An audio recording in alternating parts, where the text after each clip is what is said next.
دا نن وظیفه د شورو د ورځې څوک ورته د شورو ورځ وایي، څوک ولا د بد ورځ وایي، څوک ولا چهارشنبې ورځ وایي، څوک ولا د شپږم ورځ وایي. زما عزتمندو دا د دې ورځې یو بهترین خاص ختم دی. سوره مزمل له قرآن پاک یو عظیم الشان سورت مبارکه دی.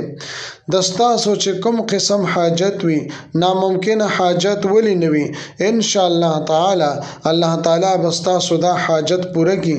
یا سم مشکل او پریشانه کې تر اگیره او هغه تعالی زندگی لنډه تنګه کړی دا، ان شاء الله تعالی په دیان سره په توجه سره د سوره مزمل د عظیم الشان ختم وکا.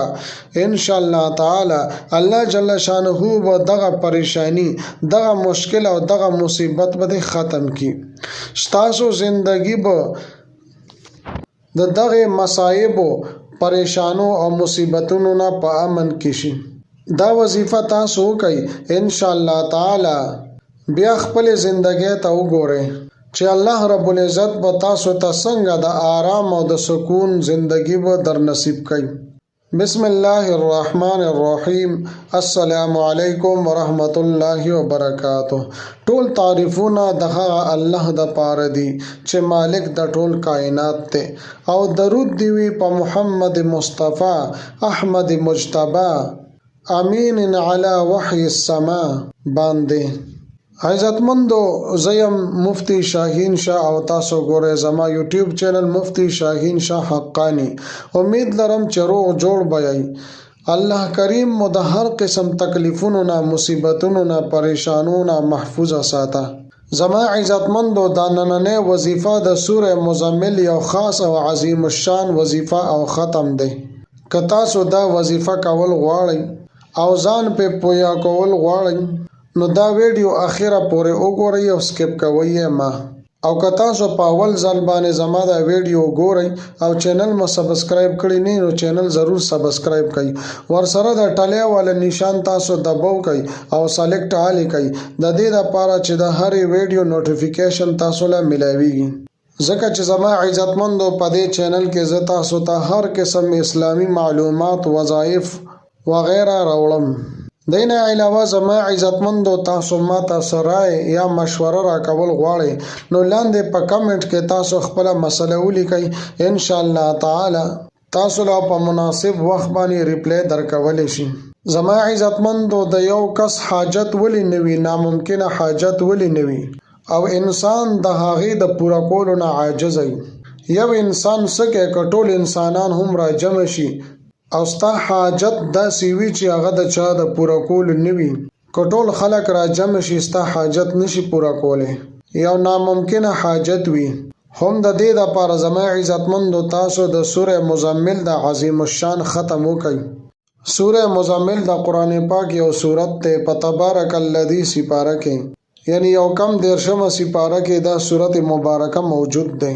زما عزتمندو که چېرې تاسو دا وظیفه کول غواړئ نو طریقه کار ډیر زیات آسان دی. خو بعضې وروڼه او خویندې دا خبره کوي چې زمونږ دعاګانې او وظایف کار نه کوي. نو زه تاسو لا په هر یو ویډیو کې بار بار زه تاسو ته وایم چې د ټولو نه اول پوره توجه سره تاسو وظیفه کوئ. دویم نمبر پوره یقین سره چې الله رب العزت به خامخا ضرور زما دا کار کوي. او دریم نمبر ستاسو په خېټه کې حرام نه وي، ځکه د حرام یو نوړم په خېټه کې موجود دی نو بیا وظیفه کار نه کوي. ځکه د دې لپاره ظاهري او باطنی پاکوالی ضروری دی. زما عزتمندو که چېرې زمونږ وظیفې کار نه کوي نو په دې کې زمونږ خپله غلطي ده. مونږ له پکار دی چې ګناهونه پریږدو، ځکه چې دا د الله جل شانه کلام دی، قرآن پاک ته. نو دا الله رب العزت کلام به ولې اثر نه کوي؟ بالکل غلطی زمونږ خپل ده. زما عزتمندو په هر حاجت کې الله جل شانه طرف له متوجه کېدل پکار دي. محترم اوس راځم وظیفې طرف لا. تاسو به دا وظیفه څنګه طریقې سره کوئ؟ دا وظیفه به تاسو صرف د شپږم ورځ باندې د شورو په ورځ باندې چهارشنبې په ورځ باندې کوئ. ځکه دا وظیفه هم دې ورځې پورې خاص ده. نو اول دا دی چې دا وظیفه به تاسو د شپږم په ورځ باندې کوئ او بل اسانتیا زما عزتمندو دا ده چې دا وظیفه تاسو په یوازې هم کولی شئ او نور خلک او نور ملګري هم تاسو ته سره کولی شي. یعنی که په یوازې کوئ او که په 2 کسه که په 3 کسه تر 10 کسانو پورې یو ځای کېدی شي او دا وظیفه کولی شي. زما عزتمندو طریقې دا ده چې د شپږم ورځ وي، چهارشنبې ورځ وي، د شورو ورځ وي، د بد ورځ وي، هم په دې ورځ باندې په یوازې کې یا نور ملګري در سره وي 42 مرتبه 240 پیرې به سوره مزمل ختم وکړي. د قرانګې بیا به شپږ ورځې چټي وکړي او چې بیا کله د چهارشنبې د بد ورځ راشي نو بیا به 42 مرتبه 240 پیرې دا ختم وکړي او چې کله هفته پوره شي او دریم شپږم راشي نو بیا به په دریم ځل باندې سوره مزمل ختم وکړي 42 مرتبه 240 پیرې به دا وي. نو بس 3 چهارشنبې 3 بودا 3 شپږم به ته دا عمل جاری وساتي ان شاء الله تعالی. په دریم شپږم باندې په دریم ختم باندې به الله رب العزت ستا کار پوره کړی وي. او که یو سړی زما عزتمندو ډیر زیات ګناهګار وي یا یقیني کمزوري وي نو هغه پکار دي چې هر شپږم پر ورځ باندې 42 مرتبه 240 پیرې سوره مزمل ختم کړي تر کومه پورې چې دا هغه کار نه وي شوی، هغه حاجت نه وي پوره شوی. د قرانګ زما عزتمندو د سوره مزمل 2 نمبر وظیفه دا ډیره اسانه وظیفه ده. تاسو دا وظیفه هم کولای شئ خپل حاجتونو د پاره، مشکلات او پریشانو د پاره، د بیمارو او غیره د پاره. زما عزتمندو دا وظیفه به تاسو 3 ورځې په مخه باندې کوئ خو په یو ناسته باندې. دې د پاره نه د شپږم ورځې څه قید شته دی چې یاره کني دا وظیفه به ته د شپږم پر ورځ باندې کې کوم ورځ باندې چې تاسو دا وظیفه کول غواړئ نو شروع یې کړئ او 3 ورځې به تاسو دا وظیفه جاری ساتئ. په یو ځای باندې به تاسو کېنئ او ګرځئ به نه، چا سره به خبرې نه کوئ.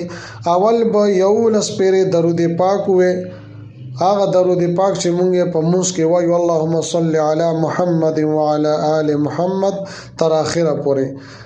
بیا د دینه پس به 11 مرتبه 11 پیرې سورته مزمل ولولې او بیا به 11 پیرې درود پاک ولولې او بیا به انتهایی توجه سره عاجزۍ سره دعا د پر الله سپورته کې د خپل حاجتونو د پاره، د خپل مشکلاتو د حل کولو د پاره، د تکالیف او مصائب او دفع کولو د پاره.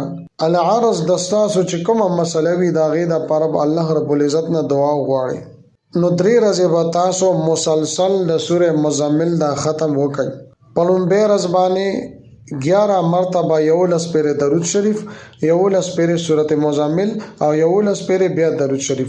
په دویمه ورځ باندې بیا 11 پیرې درود شریف، 11 پیرې سورته مزمل او 11 پیرې یعنی 11 مرتبه درود شریف. په دریمه ورځ به هم دې طریقې سره تاسو دا وظیفه وکړئ. زما عزتمندو په دې ویډیو کې ما تاسو ته 2 قسمه د سورته مزمل وظیفې ذکر کړلې. دواړه بهترین او مجرب وظیفې دي. تاسو چې په دې کې کومه وظیفه کول غواړئ نو ضروري وکړئ، تاسو لپاره دا موقع ده. زما عزتمندو د الله رب العزت پاک کلام کې ډېر اثر دی، ډېر بابرکت دی. ضرور تاسو خپل حاجتونو مقصدونو حاصلولو لپاره دا عمل وکړئ. امید لرم محترم چې دا ویډیو دا وظیفه بس تاسو ډېره زیاته خوښه شي. که ویډیو مو خوښه شي ویډیو لایک کړئ، چینل سبسکرایب کړئ. ملاویږم تاسو سره بلې ویډیو کې بلې وظیفې سره. تر هغه وخته پورې ماته اجازه راکړئ. د لوی الله په امان.